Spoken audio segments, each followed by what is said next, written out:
Hello welcome दोस्तों, देवभूमि education point पर आपका स्वागत है।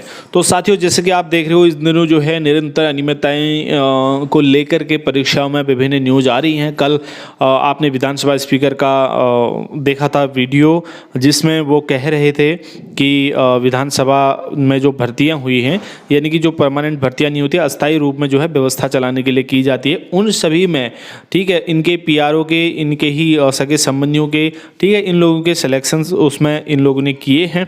तो इस बारे में आपने देख लिया होगा। उसके बाद दोस्तों, यहाँ पर वन दरोगा भर्ती के बार बार आपके कमेंट आते हैं, उसमें भी जांच होनी चाहिए, लेकिन महसूस इसमें भी जो है जांच होनी चाहिए, ऐसे की जा रही है। तो वन दरोगा की ऑनलाइन भर्ती का पेपर भी हैक होने का खुलासा हुआ है। तो माउस क्लिक से खुला मामले का राज आयोग ने 9 आवेदकों पर इसकी जो है रोक लगाई है। तो इसकी पूरी रिपोर्ट समझते हैं, ये जो है इसमें क्या घपले की उम्मीद जताई जा रही है और किस तरीके से ऑनलाइन भर्ती का पेपर हैक होने का खुलासा हुआ है। और इसी के साथ ही साथ जो है कुछ अपडेट और भी हम यहाँ पर देखते हुए चलेंगे। भर्ती परीक्षा माफिया द्वारा ऑफलाइन के बाद ऑनलाइन परीक्षा में भी हाईटेक तरीके से पेपर आउट किए जाने का मामला सामने आया है। वन दरोगा भर्ती मामले में 9 आवेदकों पर कंप्यूटर हैक करके पेपर बाहर से हल कराने का आरोप साबित हुए हैं। उत्तराखंड अधीनस्थ सेवा चयन आयोग ने संदिग्ध 9 आवेदकों को परीक्षा से बाहर करने के साथ ही मामले की जांच साइबर पुलिस को सौंप दी है। पुलिस जल्द इस प्रकरण में मुकदमा दर्ज करने जा रही है। अधीनस्थ सेवा चयन आयोग ने दिसंबर 2019 वन दरोगा के 316 पदों के लिए भर्ती प्रक्रिया शुरू की थी। इसके लिए 1.5 लाख युवाओं ने आवेदन किया था। आयोग ने इसके लिए गत वर्ष 16 से 25 जुलाई के बीच 18 पालियों में परीक्षा आयोजित कराई थी। सबसे बड़ी बात तो यही है दोस्तों, जो इतनी पालियों में परीक्षा कराई जाती है, ठीक है, तो एक पाली में परीक्षा होनी चाहिए, चाहे वो ऑफलाइन हो। ऑनलाइन में चलो हम मान सकते हैं थोड़ी सी दिक्कत हो सकती है, लेकिन ऑफलाइन एग्जाम तो आसानी से कराया जा सकता है। पहले तो ये क्या करते हैं, विभिन्न शिफ्टों में विभिन्न पालियों में पेपर कराते हैं, उसके बाद उसका नॉर्मलाइजेशन करते हैं। सबसे बड़ा जो खेल उत्पन्न होता है और शक की सुई जो जाकर रुकती है, वो यहीं से शुरू होती है। इसमें हरिद्वार के 2 केंद्रों पर कंप्यूटर हैक करके पेपर बाहर से हल कराए जाने के आरोप आयोग की जांच में प्रमाणित हुए हैं। मेरिट तैयार करने के दौरान कुछ आवेदकों के नंबर 92 तक जाने पर संदेह हुआ, तो आयोग ने इसकी कई स्तर पर जांच कराई, जिसमें आरोप साबित होने पर आयोग ने इन्हें परीक्षा से बाहर करते हुए जनवरी में शेष परीक्षा का परिणाम जारी कर दिया। इसके बाद अध्यक्ष एस राजू ने 6 अगस्त को पद से इस्तीफा देने से ठीक पहले इस मामले में जाँच के लिए साइबर पुलिस को सौंपने के आदेश जारी कर दिए थे। माउस क्लिक से ये राज खुला था। इस पर समझते हैं किस तरीके से ये पूरी प्रक्रिया हुई थी।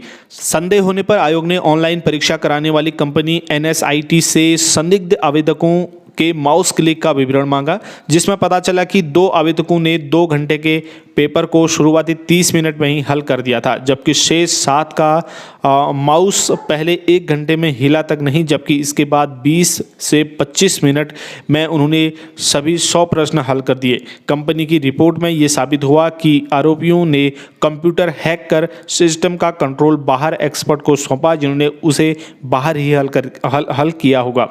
तो नकल वाला बन गया था टॉपर। संपर्क करने पर आयोग के अध्यक्ष एस राजू ने इस प्रकरण की पुष्टि करते हुए बताया कि इसमें एक आरोपी परीक्षा में टॉप कर रहा था, शेष अन्य 8 भी टॉप 50 में थे, लेकिन समय पर जांच होने से इन्हें परीक्षा से बाहर करने का निर्णय ले लिया गया था।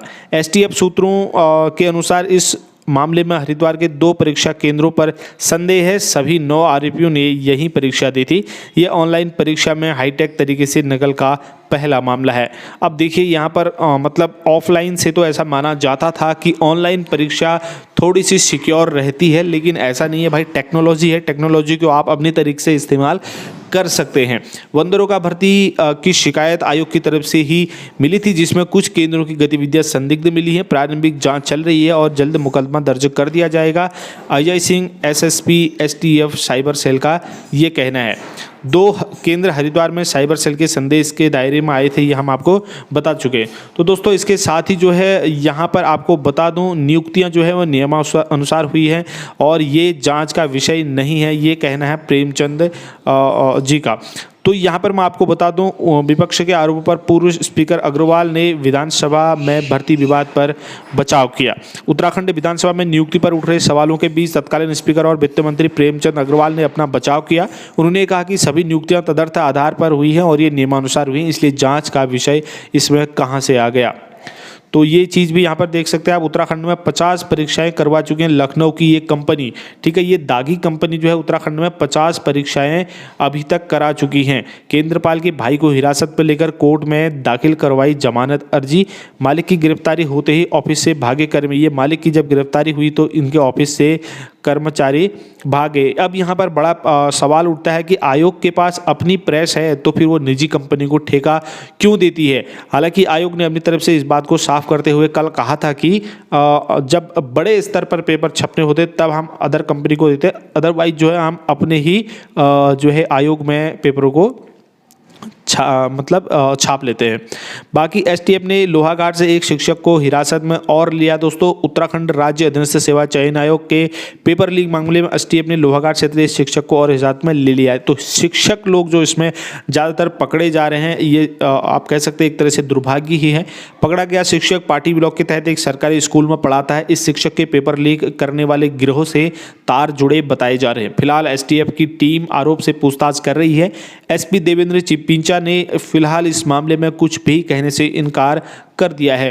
तो यहाँ पर आप देख सकते हैं पंतनगर विश्वविद्यालय पहुंची एसटीएफ की टीम। भर्ती से जुड़े दस्तावेजों को यहाँ पर खंगाला जाएगा। ये जो है इस बात की भी यहाँ पर का भी उल्लेख किया गया है।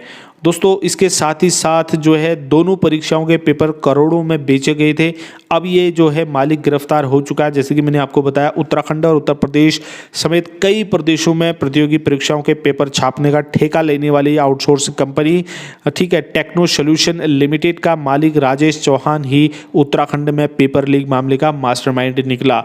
तो आप देख सकते हैं दोस्तों, यहाँ पर लगभग जो है मतलब कह सकते हैं आप करोड़ों रुपए का, ठीक है, 111 करोड़ की जो है इसका टर्नओवर है इस कंपनी का, जिस कंपनी का ये मालिक जो है गिरफ्तार हुआ है।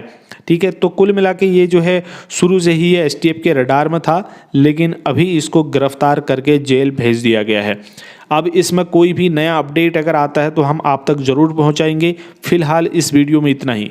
हम नेक्स्ट वीडियो मिलेंगे दोस्तों, तब तक के लिए ढेर सारी शुभकामनाएं आप सभी को। धन्यवाद। जय हिंद।